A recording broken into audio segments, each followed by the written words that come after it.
Hello, my name is Sydney Scarlett, and today we're doing a little video, something very short. I'm just trying to just test the waters on this channel and see what I actually like to do or what it's going to be about. I'm tired as hell, but I'm still going to try and bring the energy. Today we're going to be talking about just a chord. Just a single chord, but it's not just like any chord. This is a very special chord to me. She is very gorgeous to me. Something triggers in my brain when I hear this chord in the right context. I think I just want to talk about it and share the context in which you could use it, in which you can embellish it, stuff like that. So yeah, I'm going to show you a couple videos where I use the chord. You use it mainly in cadences. The endings of each of the videos are going to sound similar because I use the same chord just in different keys. But the chord is a dominant 7/13 chord.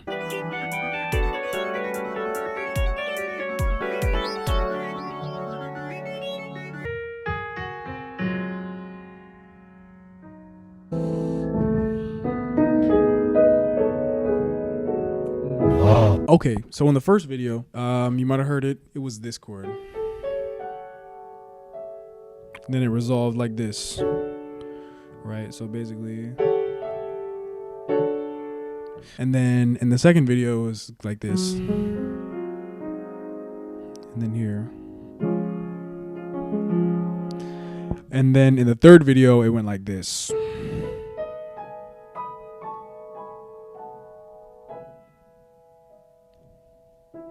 Right? So basically all the same chord, similar context, but they're disguised as something else. Basically what it is like, it's a dominant chord. And if you don't know what a dominant chord is, I'll explain that right now.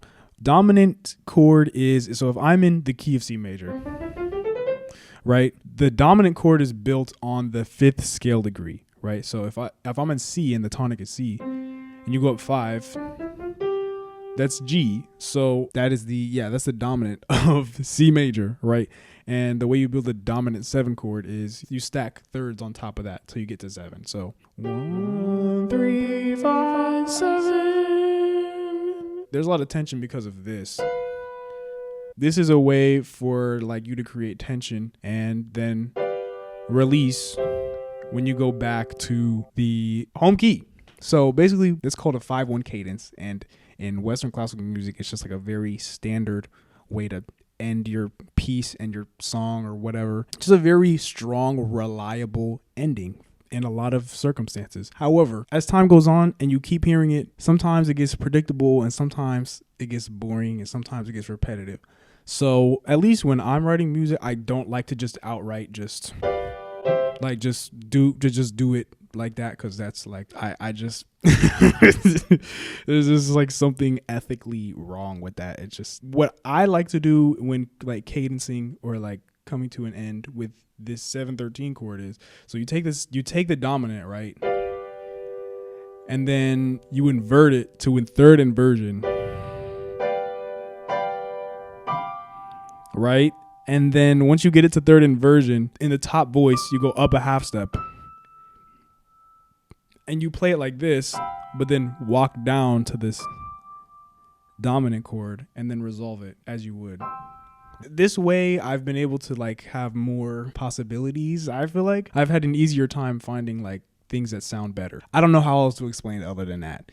I've had an easier time finding things that sound better using this type of cadence. What's good? I'm editing right now and I just realized that I didn't explain what the 13 means. So basically what the 13 means in this instance is if G is the root of the chord, right? If you start from G as 1 and then go up to 13, it'll give you an E. But what E is equivalent to in relation to the G is scale degree 6. So basically, when you see 13, that just equals scale degree 6. And the reason it's called 13 chord is because the E is being used in that chord. Hopefully that clears something up for somebody. So basically what I did in the first video was I kind of used the A7/13 chord to get to a different key, which is you use secondary dominance to get to different keys. The key was originally G major, so I had G major 7. And then I moved to E minor 7. And then to B minor 7 very quickly. And then you plop down on that. So, and then which resolves here. And that puts you in D major now. So where the home feeling was once here, it's now here. I feel like that made, like, using or makes it spicier. It makes it spicy as shit, like on summers. Okay, anyways, in the third video, I did something different. I had, the progression was like E something, something, something, and then it was like C augmented, and then A minor, and then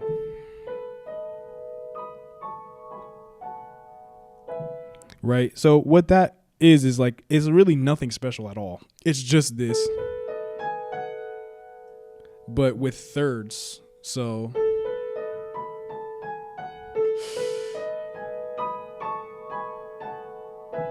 just thirds falling down to the tonic. So that was a spicy moment for me too, cause when I first did that, I thought that was so sick. It's just like a different way to like end your thing. If you still want to do like a 5-1, but like don't want it to sound basic as hell. You know what I mean? The reason that I am making this video, or like that this began interesting me, was because like I was looking at like a lot of my old music recently, especially in the last video that I made, which you should watch.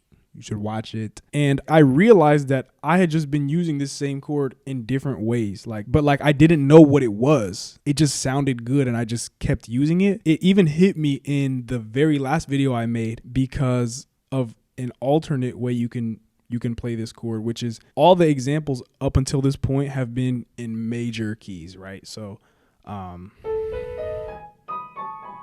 and then it ends in E major, right? Or the other one ends in D major and the other one ends in D flat major. But like the way that you do this in minor is you basically flat the 13. So it's a dominant 7, flat 13. So what that means is if we were to use the first example again, instead of that, it would be, and then it can go here. That also opened up a different set of possibilities for me, because you can see like a whole different spectrum of like songs with like minor keys, making beats in minor keys. Before I even knew what this chord was or that you could even do it in minor, I was doing it in like my very first beat. It was like this, and then it resolved to C sharp minor. If you take this chord, which is diminished, if you move it down, if you move this A down a half step, it's just a dominant chord. Right? So it's the A7 flat 13 chord. The point of all this that I'm trying to say is that like if you're composing or like if you're a musician, you just have like a subconscious like internal direction of like where you want the music to go. You might not know what it is, but like if it sounds good, it sounds good, you know? Hopefully if you are making music, you consider the A713 chord. Yeah, I'll see you guys later. Bye-bye.